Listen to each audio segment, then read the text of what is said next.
नमस्कार दोस्तों आज बात करने वाले कांग्रेस के ऐसे 10 बड़े नेताओं के बारे में जो यहाँ पर कांग्रेस की सत्ता में वापसी करवा सकते हैं। साथ ही बात करेंगे आखिरकार में 2029 में होने वाले लोकसभा चुनाव के अंदर कांग्रेस के किन बड़े नेताओं को यहाँ पर टिकट मिल सकता है, किन नेताओं की यहाँ पर पहुंच हो सकती है, किन नेताओं के अंदर यहाँ पर इतनी क्षमता है कि वो यहाँ पर कांग्रेस को वापस सत्ता में ला सकते हैं। शुरुआत करते हैं नंबर 10 से, जो कि यहाँ पर नाम आता है केसी वेणुगोपाल राव का। दोस्तों आपसे एक सवाल पूछता हूं आपसे, कांग्रेस में सबसे ताकतवर इंसान कौन है जिसका नाम शायद आपने कभी ठीक से सुना भी नहीं? केसी वेणुगोपाल राव। यह नाम टीवी पर नहीं आता है, प्रेस कॉन्फ्रेंस में दिखाई नहीं देता है, देश भर में चर्चित नहीं होते हैं, लेकिन कांग्रेस का एक भी बड़ा फैसला इनके बिना नहीं होता। यह पार्टी के महासचिव, संगठन के प्रभारी, यानी कि पूरी कांग्रेस की नसें इन्हीं के हाथ में है। 2023 में जब कर्नाटक में कांग्रेस ने ऐतिहासिक जीत दर्ज की तो श्रेय राहुल गांधी को मिला, खड़गे को मिला, तस्वीरें उनकी छापी गई।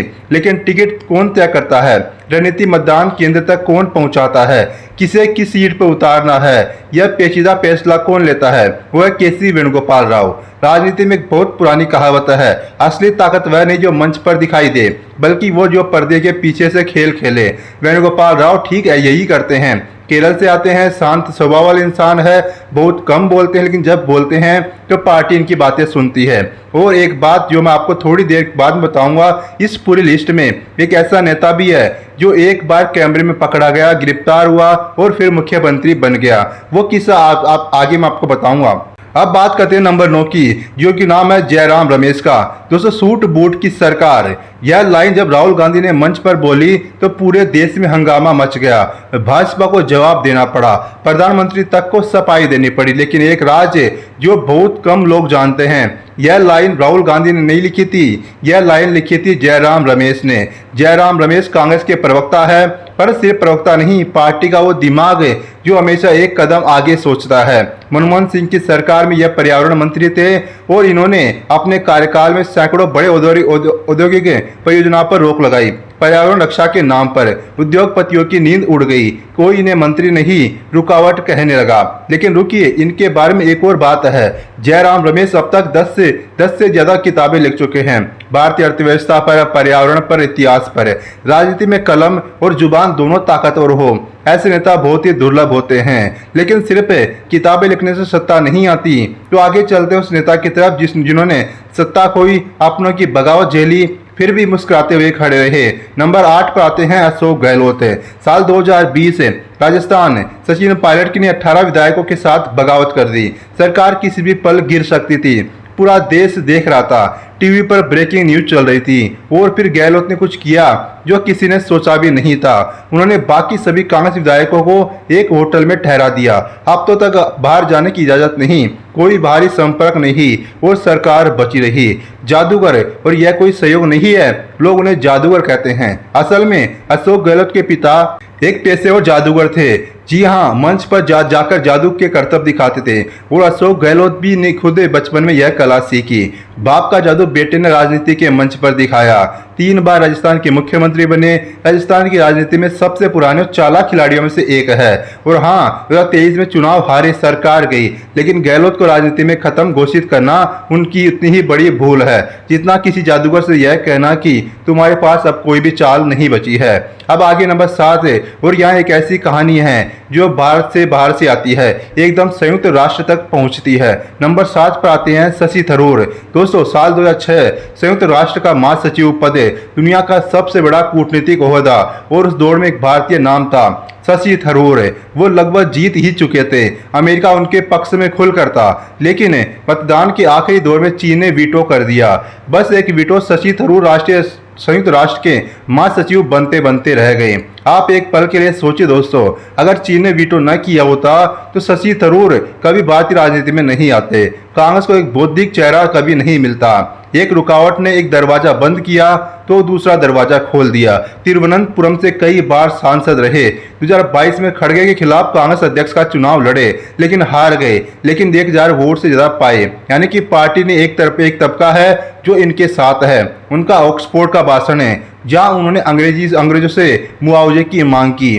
पूरे देश में चर्चित हो गया।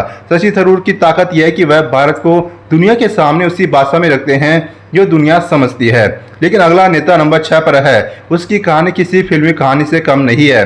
बचपन में ही सब कुछ छिन गया और फिर भी वह उठ खड़ा हुआ। नंबर 6 पर आते हैं सचिन पायलट। साल 2000 सचिन पायलट की उम्र थी 22 साल और उसी साल उनके पिता राजेश पायलट एक बड़े कांग्रेसी नेता एक सड़क हादसे में चल बसे। एक पल में राजनीतिक विरासत, परिवार की जिम्मेदारी, पूरा भविष्य और सब कुछ एक साथ कंधों पर आ गया। 22 साल के उस लड़के ने हार नहीं मानी। 2004 में जब पहला चुनाव लड़ा, वहां पर उन्होंने जीत हासिल की। मनमोहन सिंह सरकार में उस वक्त के सबसे युवा केंद्रीय मंत्रियों में शामिल हो गए। लेकिन 2020 में जो हुआ वह राजनीति की पाठशाला का सबसे कड़वा पाठ था। गहलोत से मतभेद हुए, 18 विधायकों के साथ अलग हो गए, कांग्रेस ने निकालने की धमकी दी और फिर से वापस कांग्रेस में आ गए। गुस्से में निकले थे, समझदारी से वापस कांग्रेस में लौट गए। अब सचिन पायलट राजस्थान में कांग्रेस का युवा चेहरा है, जिम्मेदार है, नाम है, पिता की विरासत है, बस जरूरत है एक सही मौके की। वह नंबर 5 पर जो नेता है उसने मौका लिया है, गिरा है और फिर ऊपर आकर के इतिहास से बदल दिया है। दोस्तों नंबर 5 पर आते हैं रेवंत रेड्डी। 2015 में तेलंगाना एक नेता पर आरोप लगा विधायक खरीदने का। नगद दिए कैमरे जाते के हुए कैमरे में पकड़े गए, गिरफ्तारी भी हुई। वह नेता था रेवंत रेड्डी। अब रुकी, इस कहानी का अगला हिस्सा सुनने लायक है। उसे रेवंत रेड्डी ने 8 साल बाद दिसंबर 2023 में तेलंगाना के मुख्यमंत्री पद की कुर्सी संभाली।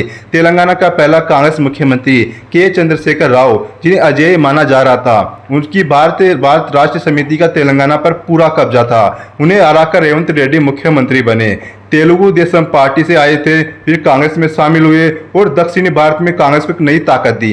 राजनीति में कहते हैं जो गिरकर उठता है उसे धक्के और नहीं लगाए जाते हैं। और अब दक्षिण की बात निकली है तो अगला नाम भी दक्षिण का ही है। नंबर 4 पर आते हैं सिद्धरमैया। 76 साल की उम्र और अभी भी कर्नाटक के मुख्यमंत्री। सिद्धरमैया कांग्रेस का सबसे बड़ा दक्षिण भारतीय ओबीसी चेहरा है। लेकिन एक बात जो बहुत कम लोग जानते हैं, सिद्धरमैया पहले कांग्रेस में थे ही नहीं, जनता दल में थे। एचडी देवगौड़ा के साथ थे, फिर जनता दल में गए और 2006 में कांग्रेस में शामिल हो गए। और यह फैसला कांग्रेस के लिए सोने पर सुहागा साबित हुआ। 2013 में पहली बार कर्नाटक के मुख्यमंत्री बने। 2023 में दोबारा भाजपा को हराकर मुख्यमंत्री बने। कुरुबा समुदाय से आते हैं, ओबीसी नेता है और कर्नाटक में ओबीसी मतदाता कांग्रेस की जीत की रीढ़ बन जाते हैं। तो जड़ों से जुड़ा रहे और वो पेड़ कभी नहीं गिरता। सिद्धरमैया की जड़ें जमीन से बहुत गहरी है। लेकिन अब नंबर 3 से कहानी भावनात्मक हो जाती है। नंबर 3 पर आती है मल्लिकार्जुन खड़गे। 24 साल बाद कांग्रेस का अध्यक्ष गांधी परिवार से बाहर का व्यक्ति बना। 2022 में पहली बार एक गैर गांधी इस कुर्सी पर बैठे मल्लिकार्जुन खड़गे। लेकिन यह सिर्फ अध्यक्ष बनने की कहानी नहीं है दोस्तों। ये खड़गे जी का जन्म कलबुर्गी के एक अत्यंत साधारण परिवार में हुआ। पिता दिहाड़ी मजदूर थे, खुद को भी मेहनत मजदूरी करनी पड़ी, पढ़ाई के लिए संघर्ष किया और वही इंसान 9 बार लगातार अपनी विधानसभा सीट से चुनाव जीता। 10 को तक अपने इलाके से कभी भी नहीं आ रहा है। मिट्टी से उठे हैं, आसमान छुआ है। 2019 में लोकसभा चुनाव हारे लेकिन टूटे नहीं, राज्यसभा से वापस आए और 2022 में पार्टी के सर्वोच्च पद पर पहुंचे। खड़गे दलित चेहरा है और भारत की राजनीति में दलित मतदाता एक निर्णायक ताकत है।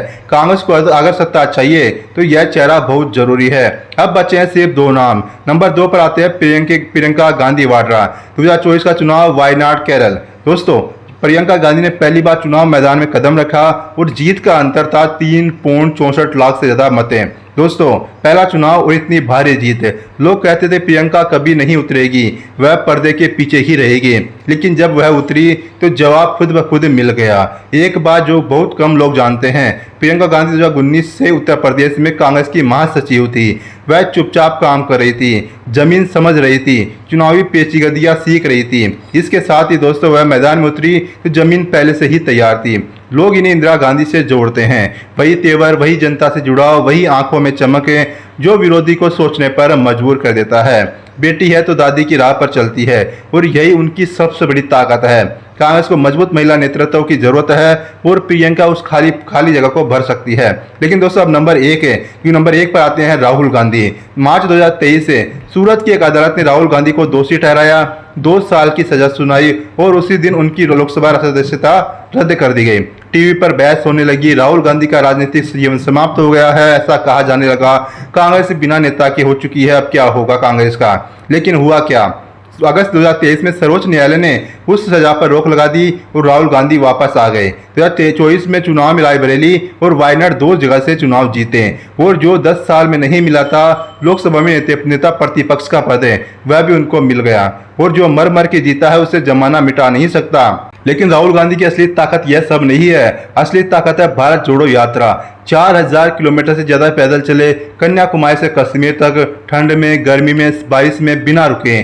कोई नेता जब पैदल चलता है सड़क पर जनता के बीच तो जनता उसे अलग नजर से देखती है। दोस्तों फिर आई भारत जोड़ो न्याय यात्रा। एक और लंबा सफर मणिपुर से मुंबई तक है। 2 यात्राएं, हजारों किलोमीटर, लाखों लोगों से मुलाकात है। अब 2026 में राहुल गांधी कांग्रेस के सबसे बड़े चेहरे हैं। संसद में बोलते हैं, सड़क पर चलते हैं और जनता से सीधे मुलाकात भी करते हैं। क्या वह कांग्रेस को 2029 में सत्ता दिला पाएंगे? ये तो आने वाले समय में पता चल जाएगा। दोस्तों आपको क्या लगता है, क्या कांग्रेस वापस सत्ता में आ सकती है 2029 के चुनाव में? आपकी राय क्या होने वाली है? अपनी राय कमेंट बॉक्स में लिखकर बताइएगा। दोस्तों वीडियो अच्छा लगा वीडियो को लाइक कीजिए, चैनल को सब्सक्राइब करना मत भूलिएगा। शुक्रिया, धन्यवाद।